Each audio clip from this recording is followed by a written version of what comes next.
Alright, hey guys, welcome back to another video, and today we're gonna have pretty much part 3. So it's a little series I got going on the channel. So I talk about changes or mods that I think make sense. Today we have 3 changes or mods that I think make sense, and they go like this. So we have kingdom conflicts between clans, fortified buildable camps, and ambushes / surprise attacks, right? So I have a script talking about everything that I'm going to talk about in the video. It's going to be on the screen right now. It's also going to be in the description if you guys want to read about it later, or read it as we go along and all of that. Like I said, this is part 3, so the other 2 parts are going to be linked below if you guys want to check those out as well. But yeah, without further ado, let's just get straight into it. So I'm going to explain the concept and how it would work pretty much. And I'm going to do this for all 3 of them, and then you guys can tell me how you feel about them, what you would like to add, or, you know, any other discussion that you really want to have with it, right? So let's start with kingdom conflicts between clans. So this was actually very common around the world during the time Bannerlord takes place. Not everyone liked each other and formed armies together. Not everyone even liked the king or ruler that they were a part of. You know, there were more conflicts within a kingdom than, you know, between 2 other kingdoms. So there was a lot of internal conflicts, you know, a lot of backstabbing, a lot of fights, a lot of, you know, battles. That's just how it worked, you know. So here's how this would work in the game. So if a clan becomes hostile with another clan, you as the ruler has the option to either kick one clan out, kick both clans out, or pay both of them, and in turn make them at least stand each other enough to not fight between each other, you know, to make them satisfied. There will be a pop-up on the screen, and it will be similar to a vote, but it will not have any time limit, because most votes have like a 48-hour time limit and stuff like that. This one will have no time limit. If you go to your kingdom tab, then under clans, if we check right here on the screen, go in your kingdom tab under clans. Clans that are in battle with other clans, their names will be pretty much red, just to show you which ones are in conflict right now, and which ones you could, you know, either choose to intervene or choose not to intervene, because as the ruler you can choose not to intervene, and eventually the losing clan will either leave your kingdom or pay the bigger clan for peace. You know, you can let them settle it, or you can intervene. It's up to you. Clans can only attack other clans' parties or caravans. It cannot take prisoners. So if they follow those rules, if they just attack parties and caravans, they will not become enemies of other clans or the kingdom in general. But if a clan attacks villagers, raids a village, or sieges a fief, they become at war with the whole kingdom, since they are attacking property and civilians. You know, they're not attacking, you know, different parties of that nature, right?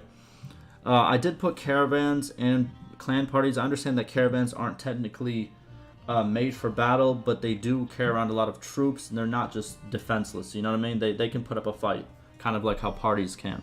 So I put them in there like that.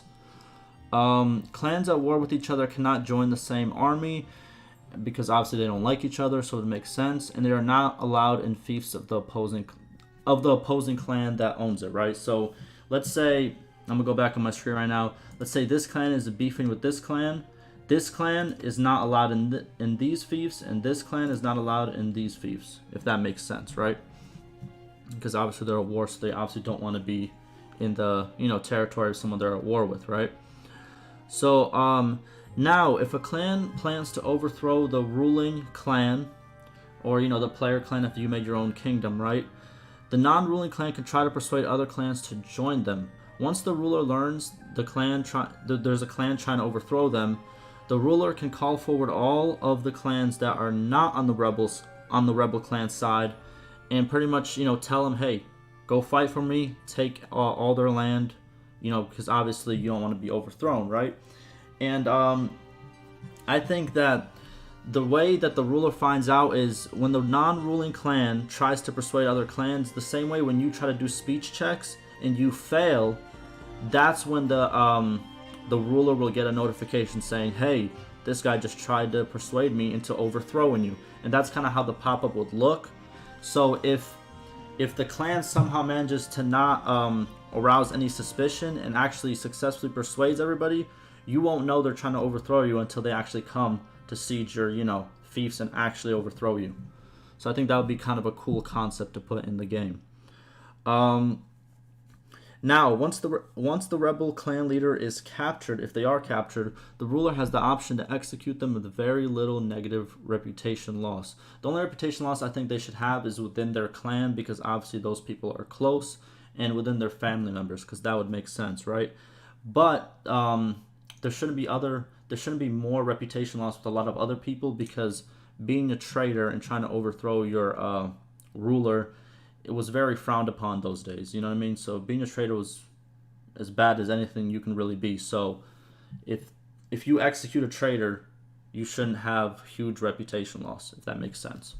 And that's pretty much the concept of kingdom conflicts between clans. Obviously, there's a lot more that I could add, a lot of minor things. Let me know what you guys think about that one. But let's move on to the second one that I want to talk about today, which is Fortified Buildable Camps.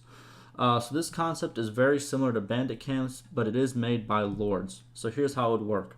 So once you reach engineering 25, you can start building camps in areas that you need protecting. Could be enemy territory or friendly territory. The higher engineering skill is, the better those camps will be, and more fortification and walls that there will be.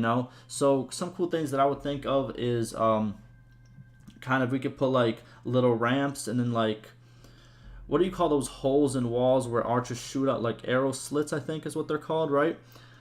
Put some of those. You can put some barricades, so there's only one way of entry into the camp, kind of like, not a gate exactly, but kind of like one way of entry.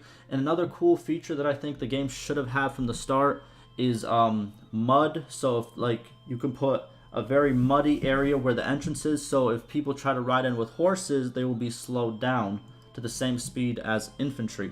I think that would be a cool concept as well. But yeah, as your engineering skill goes up, the better the camps will become, because obviously you know how to construct more things based on your experience. Now, once a camp is defeated, it disappears from the map. So it's not like a town. Once it gets raided, it builds back up. Once a buildable camp is defeated, it disappears, kind of the same way as a bandit hideout does. Now, to start a camp, you need a companion or family member that will stay and run the camp. Pretty much be like kind of like the leader, kind of like the same way a bandit leader is the leader of a hideout. That same way. And you would also need 30% of the garrison size of the camp to be filled with troops. So you need to give them like the basic beginnings, kind of the same way you give the basic beginnings to a caravan. Kind of the same concept, right? And then the garrison size of the buildable camp will start at 50 troops, and it will grow as you level up leadership. Because if you go on the screen right now and look at leadership, where is it? Right here. As you can see, the higher leadership is, the better your garrison size is. So this will also pertain to your normal garrisons and also your buildable camp garrisons.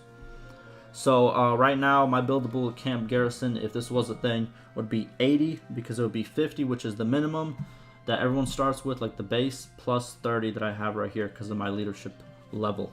Now, what this camp will do is act like a mini base where you can rest, but also the camp will send out groups of troops to run around the surrounding area like bandits do. I think this will be a very cool concept. Now here, let me explain. So if you place this camp in enemy territory, they will attack villagers and caravans of your enemy, so they will disrupt the economy, right? And kind of make it a target for enemies, kind of the same way a bandit hideout is a target, right? But if you place this in friendly territories, the camps will pretty much focus on the bandits and make your villagers safer and all that other stuff safer, which I think would get rid of some of those areas on the map that have like 300 groups of bandits running around. It would kind of clean it up a little bit. The camp will also grow over time if untouched. Obviously, if he gets defeated, it will disappear. But if it does not get defeated, it will grow over time, and it will spawn level 1 through 3 troop units, depending on the surrounding culture. But these units cannot be taken by the player, kind of like how militia grows in towns and castles. This camp will charge you for the garrison that you do leave, and also for the camp itself, right? For all like the expenses. But if the camp is successful and attacks a lot of enemy villagers or bandits, they will send all the extra income to you. You can only have a couple camps up at a time, and you can disband a camp if you do not need it anymore. I think a good number will be your clan tier -1. So if you are clan tier 1, you cannot make 1 camp. If you're clan tier 2, you can only make 1 camp. If you're clan tier 3, you can only make 2 camps, and so far, right? And that's pretty much the concept of fortified buildable camps. Let me know what you guys think of this one. Now let's move on to our third and last, right? So we have ambushes. I can't say that word. Ambushes/surprise attacks. So when you have an army, you are extremely slow, and smaller parties and armies always outrun your army. While I agree the smaller armies should move faster, I think the option of surprise attacking is needed. So here's how it would work. Once you reach roguery level 100, one secondary effect of a perk will let you go hidden on the map with your army or party. This is a stationary position. You cannot move or chase a party or army. It takes the same time to when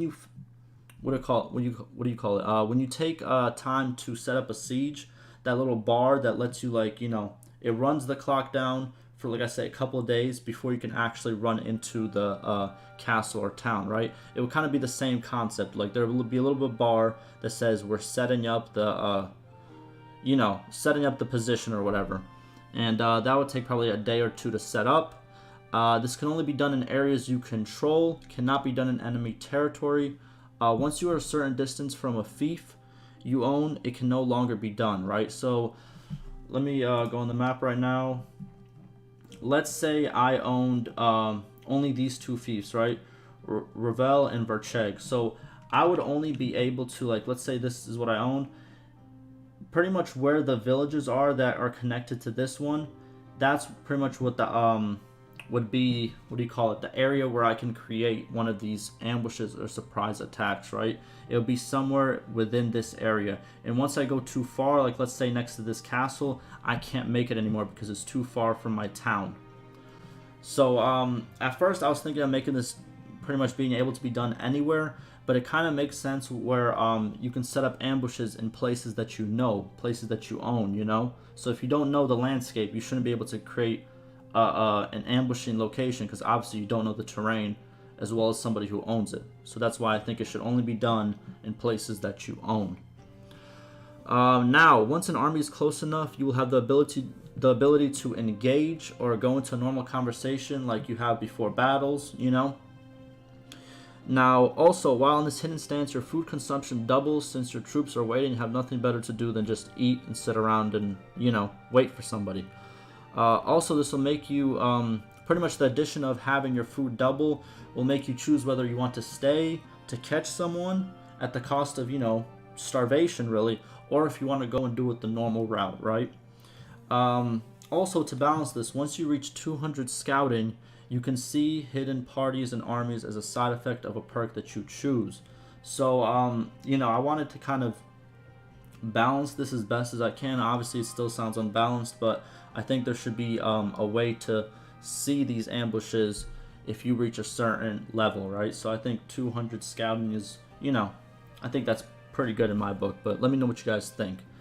But yeah, those are the 3 changes that I think would be cool if they were implemented or if mods were made, whatever, right? Those are just my ideas, like I said before, so let me know what you think.